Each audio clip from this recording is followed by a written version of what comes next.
안녕하세요. 역사와 인문을 가볍지만 핵심만 짚어드리는 수박 겉핥기입니다. 오늘 우리가 함께 살펴볼 인물은 한나라의 전설적인 명장, 비장군 이광입니다.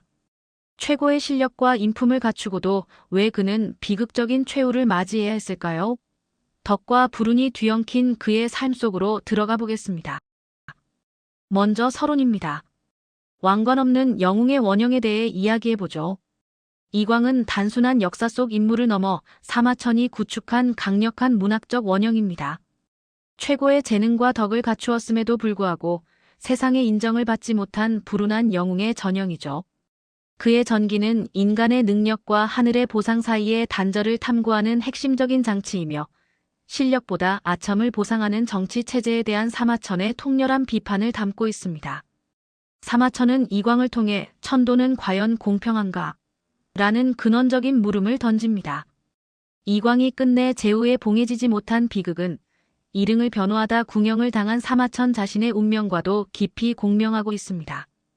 이 가문에 대한 사마천의 연민과 존경이 텍스트 전반에 흐르는 이유이기도 하죠.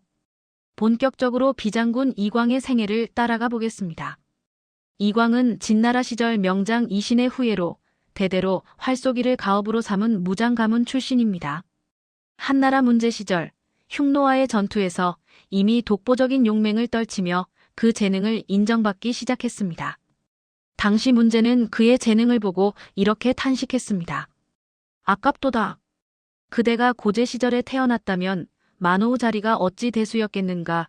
이 말은 이광의 인생을 관통할 불운과 시대를 잘못 만남이라는 주제를 설정하는 결정적인 대목이 되었습니다. 경제 시절 5초 7국의 난에서 이광은 적장의 깃발을 빼앗는 등 눈부신 공을 세웁니다. 하지만 조정의 허락 없이 양왕 유무가 주는 장군 인수를 받는 정치적 실책을 저지르죠. 군사적 판단은 좋았으나 중앙의 정치 논리에 어두웠던 탓에 마땅히 받아야 할 포상에서 제외되며 운명이 꼬이기 시작합니다. 이후 이광은 북방 여러 군의 태수를 역임하며 흉노와 대치했습니다. 흉노는 그를 한나라에 날아다니는 장군, 즉 한비장군이라 부르며 두려워했죠. 그는 적의 심리를 꿰뚫는 비정형적 전술의 달인이었습니다. 평생 70여 차례의 전투를 치르는 동안 이광의 이름은 공포 그 자체였습니다. 그는 정규 전술보다는 유연하고 창의적인 유격전에 능했으며 흉노 기병의 특성을 누구보다 잘 이해한 장수였습니다. 단 100여 기로 수천의 흉노군과 마주했을 때 이광은 후퇴 대신 안장을 풀고 쉬라는 기이한 명령을 내립니다. 적이 이를 매복 유인 작전으로 오해하게 만든 것이죠. 결국 흉노는 의심 끝에 철수했고 이광은 전멸의 위기에서 대담하게 벗어났습니다. 하지만 한무제 시대에 접어들며 전장의 양상은 급격히 변하기 시작합니다. 무제 시대에는 위청, 곽거병 같은 황제의 외척 세력이 군권을 장악했습니다. 순수한 군사 역량보다 정치적 연줄이 성공의 척도가 된 것이죠. 강직하고 독립적인 이광은 이 구조적인 변화 속에서 체계적으로 소외되기 시작합니다.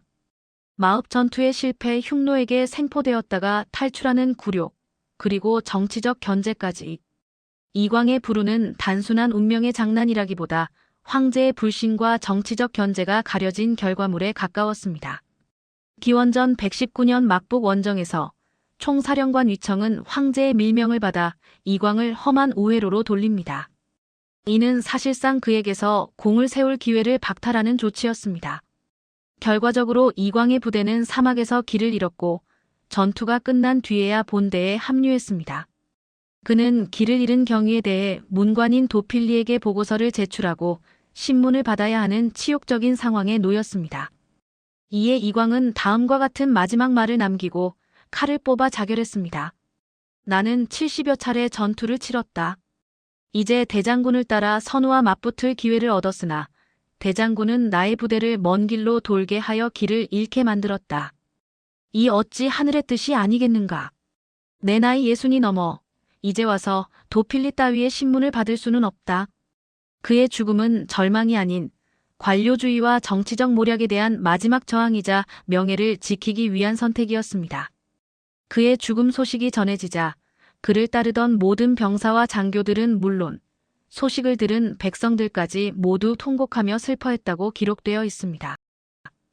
이광은 어떤 장수였을까요? 그의 용맹과 덕망을 입체적으로 살펴보겠습니다. 이광의 활솜씨는 신기에 가까웠습니다. 어둠 속에서 호랑이인 줄 알고 쏜 화살이 바위의 귀까지 박혔다는 일화는 유명하죠.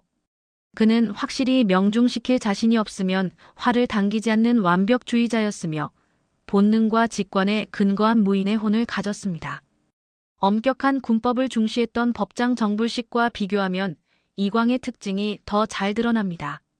정불식은 대오와 순찰을 완벽히 통제한 반면 이광은 간결하고 비관료적인 지위를 선호했습니다. 병사들은 정불식의 방식이 안전하다는 걸 알면서도 인간적인 이광의 휘하에서 싸우기를 자원했습니다. 그는 40년 고위직에도 재산을 남기지 않고 상금을 부하들과 나눈 청렴한 리더였습니다. 하지만 업신여김을 참지 못하는 강직한 성품은 정치적 암투 속에 그를 취약하게 만들었죠. 그의 자결은 생존을 위한 타협을 거부하고 명예를 지킨 최후의 저항이었습니다. 이광의 정신은 오늘날 두 가지 고사성어로 남아 있습니다. 정신을 집중하면 바위도 뚫는다는 집념의 중성몰촉, 그리고 복숭아와 오얏나무는 말이 없어도 그 아래에 절로 길이 생긴다는 도리부런 하자성에 스스로 내세우지 않아도 사람들이 모여드는 그의 덕망을 상징하는 말들입니다. 역사가 사마천은 이광을 통해 무엇을 말하고 싶었을까요? 사마천은 이광의 손자 일흥을 변호하다 처절한 형벌을 당했습니다. 그는 이광 가문의 몰락을 연대기적으로 기록하며 황제의 잔혹한 권력에 의해 명문가가 파괴되는 과정을 고발합니다. 이 열전은 붓으로 이광의 명예를 되찾고 부당한 체제의 역사적 심판을 내리려는 사마천의 투쟁이기도 합니다. 결론입니다. 이광의 이야기는 개인의 역량이 조직의 부조리에 맞서는 보편적 비극을 담고 있습니다. 사마천은 이 비운의 장군을 통해 우리에게 정의와 덕, 그리고 불완전한 세상 속에서 가치 있는 삶이 무엇인지 묵직한 질문을 던집니다. 오늘 수박겉핥기와 함께한 이광 장군의 이야기 어떠셨나요? 여러분의 생각을 댓글로 남겨주세요. 시청해주셔서 감사합니다. 구독과 좋아요는 큰 힘이 됩니다.